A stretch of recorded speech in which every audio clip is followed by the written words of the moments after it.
तीनों का गोविंदाय नमो नमः किया। और इधर कंस ने अक्रूर जी से कहा, बोले आप वृंदावन जाओ और जो कृष्ण और बलराम है ना, उनको यज्ञ के बहाने ले आओ और हम उनको यहाँ मार देंगे। अक्रूर जी ने कहा, महाराज मैं ऐसे कैसे लेके आऊंगा? बोले नहीं लाओगे तो फिर आप देख लो। अक्रूर जी नंद बाबा के कोई संबंधी थे। उन्होंने कहा ठीक है मैं जाऊंगा। सोच रहे हैं कि नहीं जाऊंगा तो ये मार देगा, इससे तो बढ़िया है मैं कम से कम ठाकुर जी के दर्शन तो करूंगा। अक्रूर जी जा रहे हैं रथ पे चढ़ के और सोचते जा रहे हैं, किम मया चरितम भद्रम किम तप्तम परमं तपः। आज मेरे कौन से पुण्य उदय हो गए कि आज मैं भगवान के दर्शन करूंगा। मेरा कौन सा तप, कौन सी साधना आज प्रकट हो गई कि आज मैं भगवान के दर्शन करूंगा। और एक तो खुशी है अक्रूर जी को कि भगवान के दर्शन करूंगा, और एक दुखी हो रहे हैं कि मैं कैसे उन दोनों को लाके इस कंस के हवाले करूंगा। धर्म संकट में है, सोचते हुए जा रहे हैं। और इधर ठाकुर जी गाय चराने के लिए गए तो आज ग्वाल वालों से बात नहीं करते हैं, ग्वाल वालों के साथ खेलते नहीं हैं। एक पेड़ के नीचे जाके लेट गए। एक ग्वाल गया, लाला आज तुझे क्या हुआ है, तू खेलता क्यों नहीं, ऐसे चुपचाप कैसे पड़ा है? जैसे ही ग्वाल ने कहा तो ठाकुर जी की आंखों में आंसू आ गए। ठाकुर जी ने कहा, भैया अब मुझे लगता है कि हमारे खेलने का समय पूरा हो गया, अब हमारी लीला पूरी हो गई। ग्वाल ने कहा, तू कैसी बातें कर रहा है, क्या कहना चाहता है? ठाकुर जी ने कहा, भैया मुझे लगता है कि अब हमारा बिछुड़ने का समय आ गया है। जैसे ही ठाकुर जी ने कहा तो ग्वाल ने ठाकुर जी के मुंह पे हाथ रख लिया।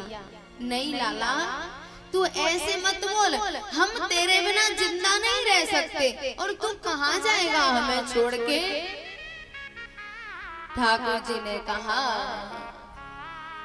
करमन सो मिलवा भया, करमई तो बिछुड़ा, बावर करम सवार ले, आंसू काहे बहा। भैया कर्मों से ही हमारा मिलना हुआ था और अब कर्मों से ही वियोग होने वाला है। अब ज्यादा दिन हम एक साथ रह नहीं सकते, अब हमारी लीलाओं का समय पूरा हो गया। ग्वाल बाकी के ग्वाल वालों के पास गया और कहा कि ऐसे लाला जाने कैसी बात कर रहा है, उस पेड़ के नीचे लेटा लेटा रो रहा, ना तो हमारे साथ खेलता है ना बात करता है। और मैं उसके पास गया तो उसने कह दिया कि अब हमारा बिछुड़ने का समय आ गया। ग्वाल वाल गए, लाला तू कहाँ जा रहा है? ठाकुर जी कुछ बोले नहीं। और रोजाना जब शाम को लौट के आते थे ना, तो ठाकुर जी जब निकलते थे तो गोपियां अपनी अपनी छतों पे दरवाजों पे खड़ी हो जाती थी और ठाकुर जी निकलते गोपियां फूल डालती, ठाकुर जी एक नजर डालते तो गोपियां खुश हो जाती। आज ठाकुर जी जब जा रहे हैं ना तो किसी की तरफ देखते नहीं, नीचे नजर डाल के और चले जा रहे हैं। गोपियों ने सोचा कि आज लाला को क्या हुआ है, ना तो किसी की तरफ देखता है और नीचे नजर करके चला जा रहा है, क्या हुआ है?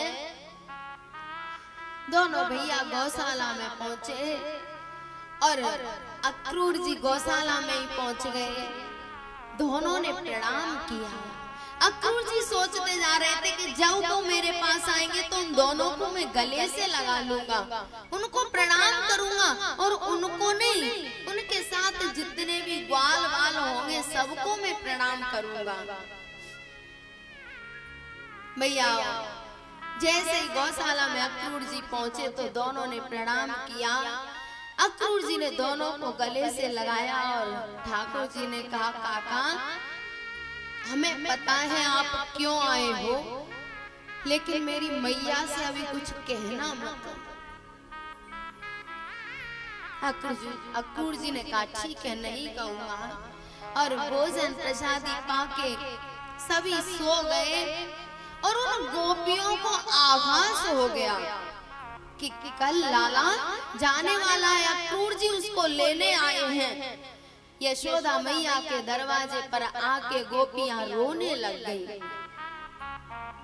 यशोदा मैया आई, गोपियों क्या बात है, तुम क्यों रो रही हो? गोपियों ने कहा, यशोदा मैया तू सच में बहुत भोली है। अरे तुझे कुछ पता भी है इस ब्रज पर एक कष्ट का, दुख का पहाड़ टूटने वाला है। यशोदा मैया ने कहा, गोपियों तुम कैसी बात कर रही हो, क्या हुआ है बताओ तो सही। गोपियों ने कहा, श्याम सकारे जाएंगे, नैन मरेंगे रो, वेदना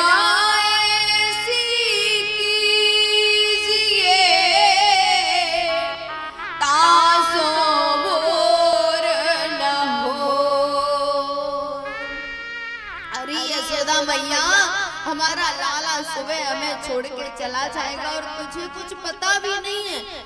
यशोदा मैया ने कहा, पागल हो गया, मेरा लाला कहीं नहीं जाएगा, मेरा लाला मेरे पास रहेगा।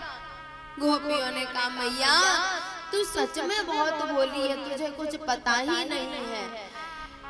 गोपियां विधाता से गाली देती हैं, अहो विधातस्तवना क्वचित् दया संयोज्य मैत्रा प्रणयेन देहिना।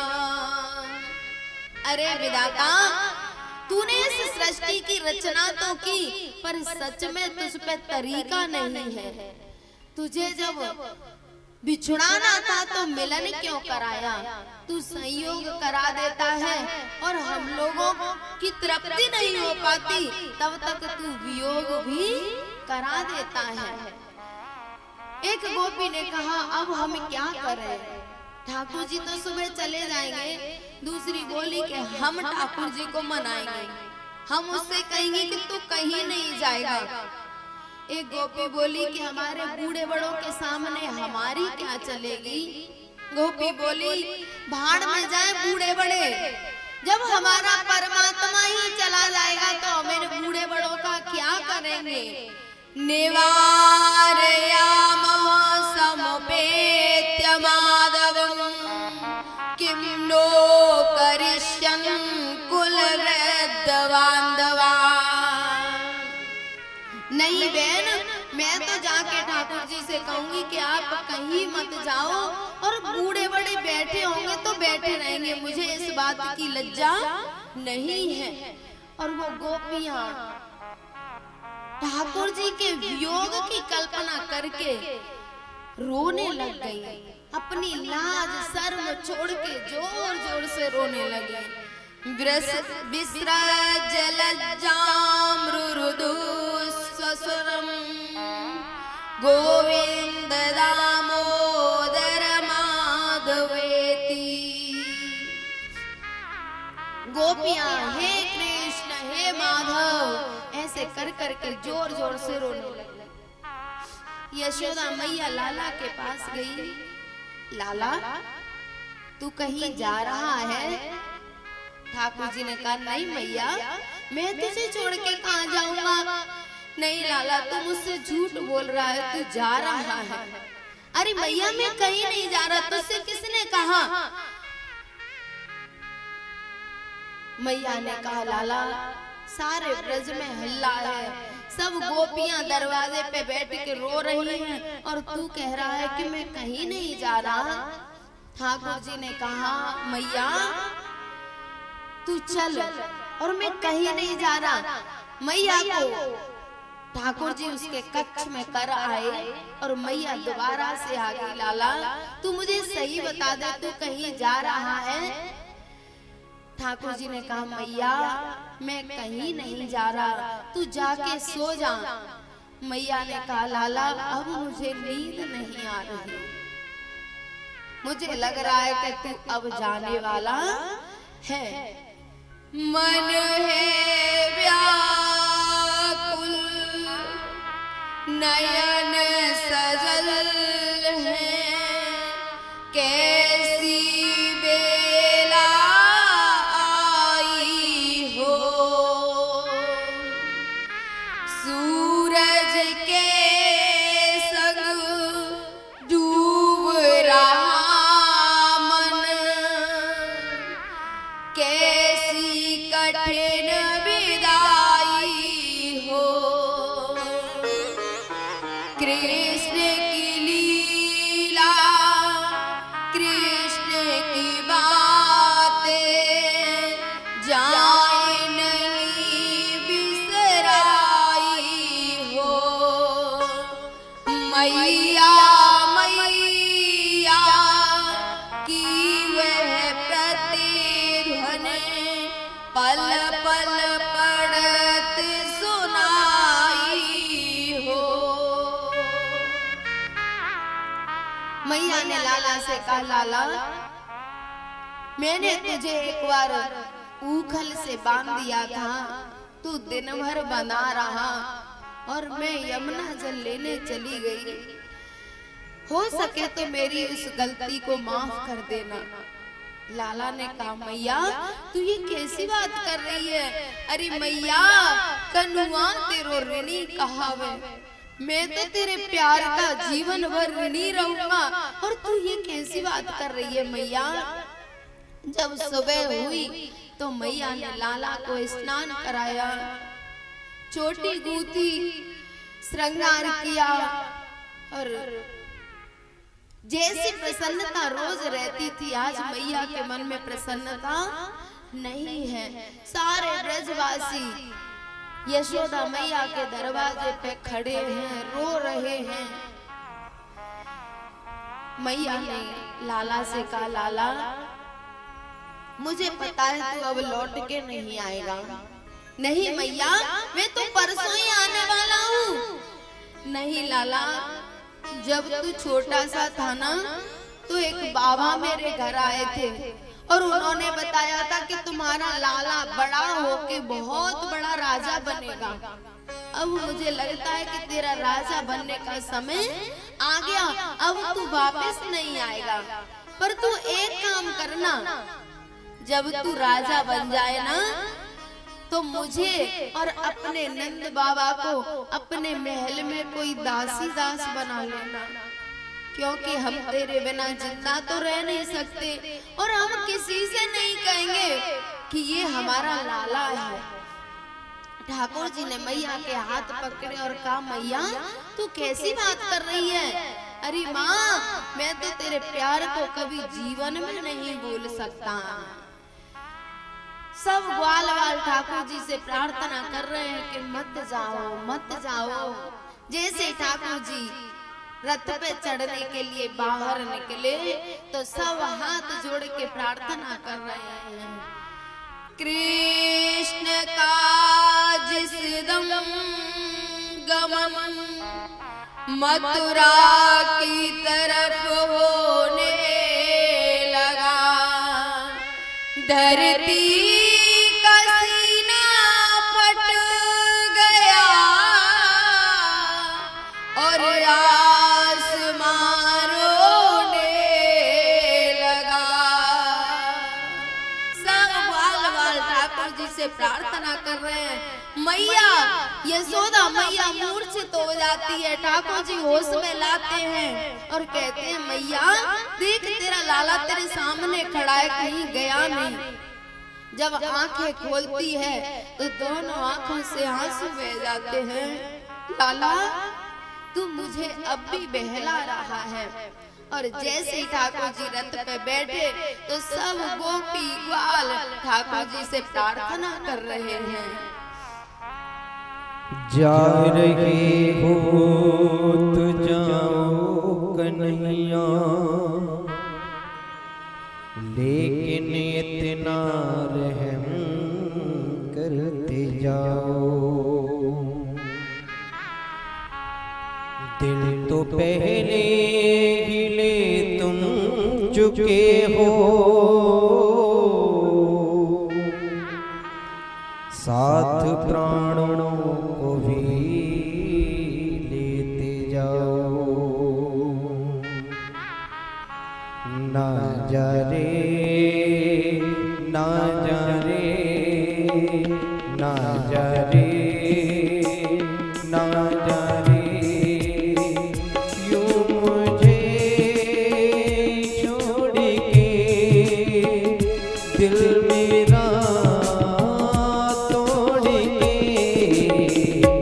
ना जा रे कान्हा रे, ना जा रे कान्हा रे।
हम तुम्हें ही चाहे, तुम्हें ही सराहे, जब तक तन में प्राण रहे, तब तक ये देह का नाता निभाए।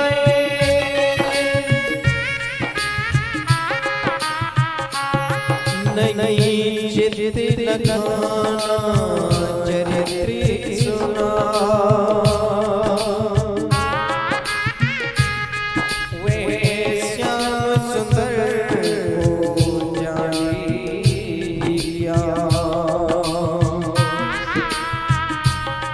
मन में नाम सामने मोहन तो ठान किसी पर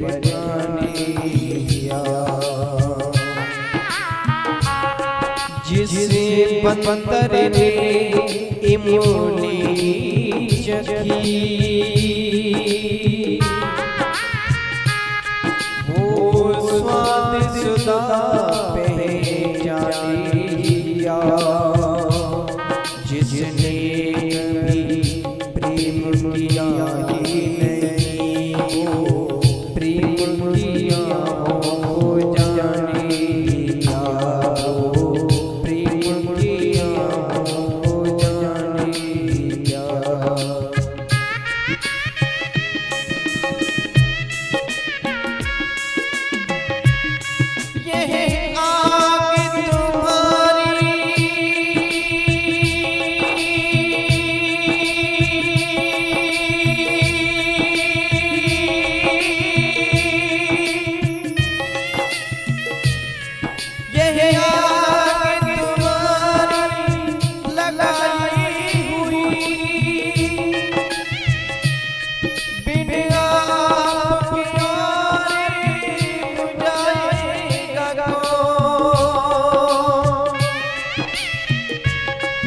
परिवार कुटुंब से नाता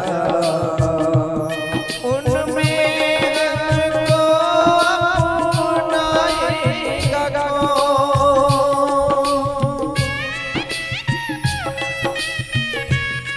हरे कृष्ण दया को तज के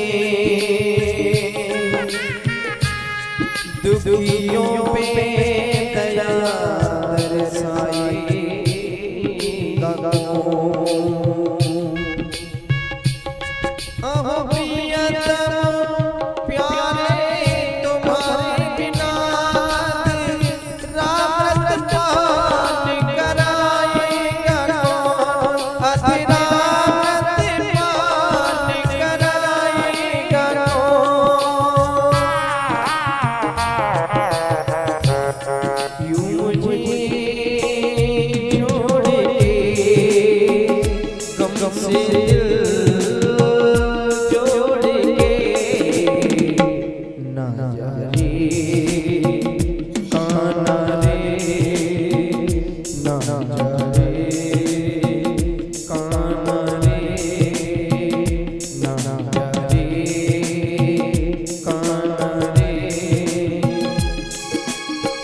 प्रार्थना कर रहे हैं कि मत जाओ, हम आपके बिना नहीं रह पाएंगे।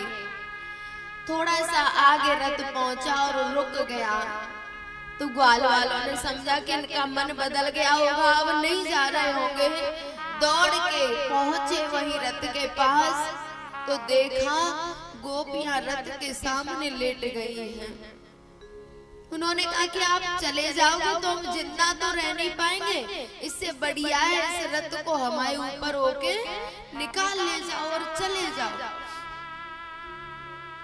ठाकुर जी ने कहा गोपियों मैं केवल 2 दिन के लिए जा रहा हूँ, मैं परसों आ जाऊंगा।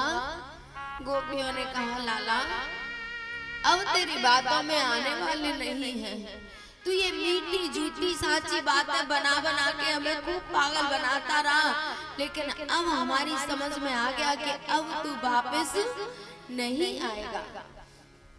गोपियों को ठाकुर जी ने समझाया कि मैं जरूर आऊंगा गोपियों, मैं परसों लौट के आ जाऊंगा।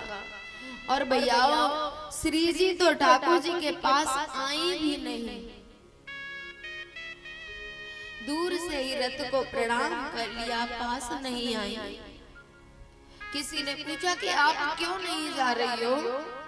श्री जी ने कहा कि मैं इसको जाता हुआ नहीं देख सकती और ये भी नहीं कह सकती कि तू चला जा, ये रुकने वाला तो है नहीं, अपने कर्म पथ पे आगे बढ़ेगा। इससे बढ़िया है कि इसके सामने ही न जाया जाए। श्री जी ने दूर से हाथ जोड़ के प्रणाम कर लिया, ठाकुर जी के पास नहीं आई। भैया रथ थोड़ा आगे बढ़ा है, एक गोपी पेड़ के ऊपर चढ़ गई और जब तक रथ दिखता रहा तब तक देखती रही, और जैसे ही रथ का दिखना बंद हो गया तो नीचे आ गई और कहा बोले अब क्या होगा, अब हम कहाँ जाएंगे?